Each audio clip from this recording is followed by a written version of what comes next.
El concepto de comunicación de masas surge en los inicios de la investigación en comunicación, durante el primer tercio del siglo XX en Estados Unidos.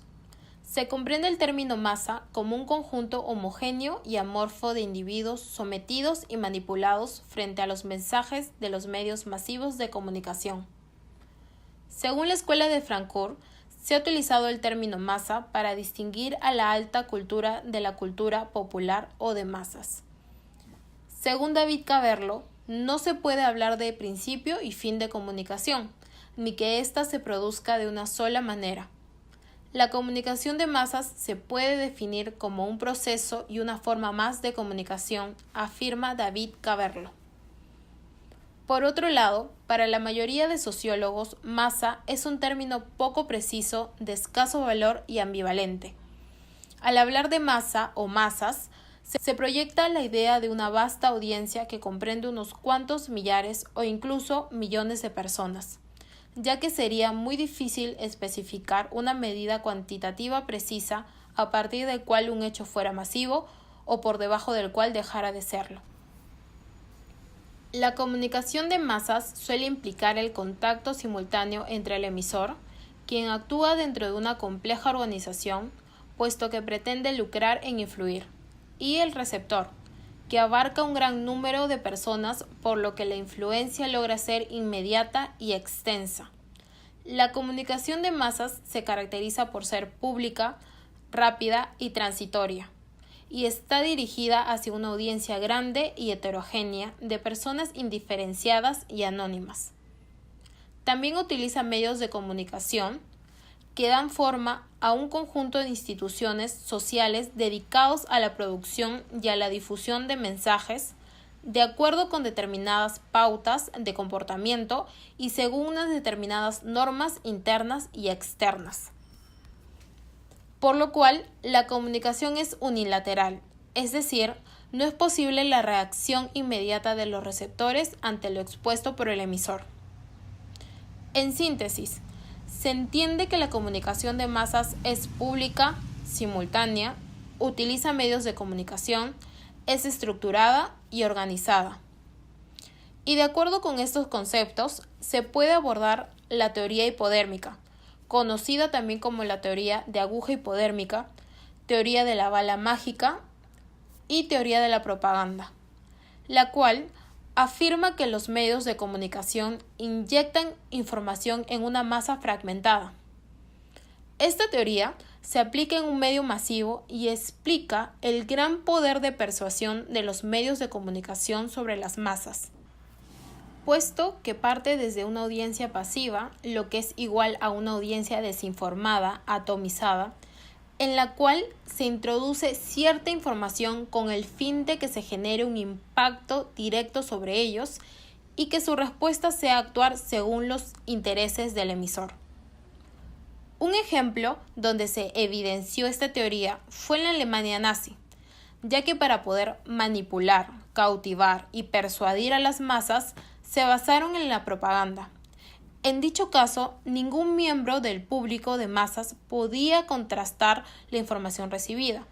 Por lo tanto, se concluye que a mayor grado de desinformación del receptor, la influencia del mensaje es mayor. ¿Qué efectos crees que produce en nuestro país utilizar la teoría hipodérmica en la comunicación de las masas?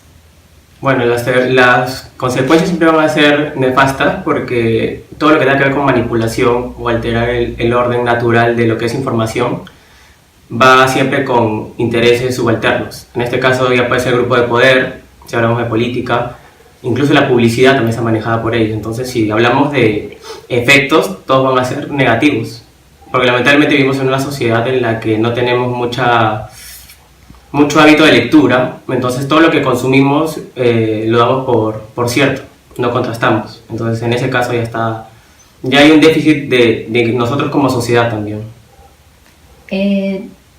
¿Y fuera del país, crees que hay casos todavía que son vigentes? Lo más latente es Venezuela, ¿no? Ellos tienen una actividad comunicativa muy agresiva, que es la que mantiene a los que todavía apoyan el gobierno de Nicolás Maduro. Bueno, ellos están sometidos a eso. Algunos con conocimiento de causa y otros porque simplemente están desinformados y creen que todo lo extranjero es malo, van a un nacionalismo medio impostado. Entonces, en ese caso, naturalmente se ve que hay grandes rasgos de esta teoría aplicada por el gobierno central de Venezuela. E incluso también te podría comentar que la ley hipodérmica ha abarcado ya incluso varios sucesos. Si nos remontamos algunos años, estamos viendo el ataque, por ejemplo, de Francia a Siria. Todos con sus banderitas en Facebook de solidaridad, pray for France, ¿no? Pero ¿cuántos de ustedes leyeron y se dieron cuenta de que estaban en un conflicto hace muchos años, que Francia también había atacado Siria, Libia? Entonces son muchos sucesos que nosotros los vemos y que la misma sociedad de consumismo nos dice, no, qué mal los terroristas, solo ISIS. Pero ¿cuántos de ustedes, incluso como estudiantes, han contrastado, han dicho, no, ya está bien, nos van a vender eso, pero ¿cuántas banderitas de Siria viste en Facebook de tus amigos, por ejemplo? Ninguna. O sea, ¿cuántos de ellos fueron más allá de lo que te vende solamente los medios de comunicación internacionales, que sabemos por quiénes están manejados, Occidente, netamente? Y aquí en Perú fue lo mismo. O sea, se terminó haciendo incluso una moda. Entonces ahí también va un mea culpa de cómo somos nosotros como receptores, cuánto leemos, cuánto nos informamos y sobre todo cuánto contrastamos.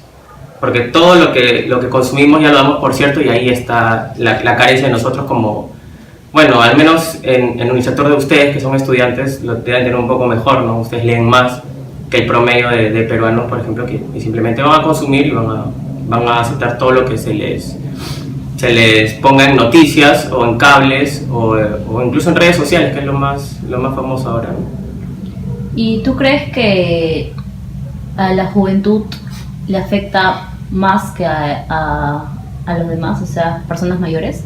Yo creo que no tendría que ser ni juventud, ni adultez, ni así, o sea, tendría que ser más por el tema de lo mismo que te comento, ¿no? ¿Cuál preparados estamos para recibir información? O sea, incluso te pasa en campañas políticas, ¿no? Los políticos te van a vender muchas cosas y tú vas a decir sí. Y en nuestro país no se vota por el más capaz, se vota por el más popular. El que tiene más de pancartas, el que hace más activaciones, pero eso es simplemente llegar a ti de una manera eficaz para ellos, porque consiguen tu voto. Pero ¿cuántos planes de gobierno leen ustedes? ¿O cuántos planes de gobierno, o tú votas a conciencia? Porque simplemente te estás viendo solamente la forma, pero no el fondo.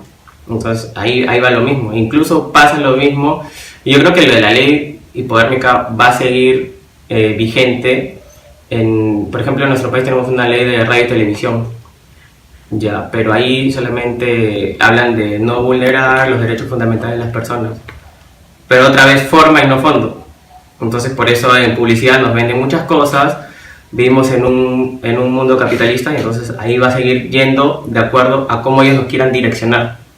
La cosa es que tan preparados estamos nosotros para enfrentar esa información y manejarla de una manera distinta, ¿no? Que no seamos los receptores sumisos que simplemente escuchamos y, sí, cierto, sí, si sale en tal medio yo le creo. Y ahí quedó. O sea, ya cumpliste. Te informaste y es más, crees que estás informado por haber leído un medio.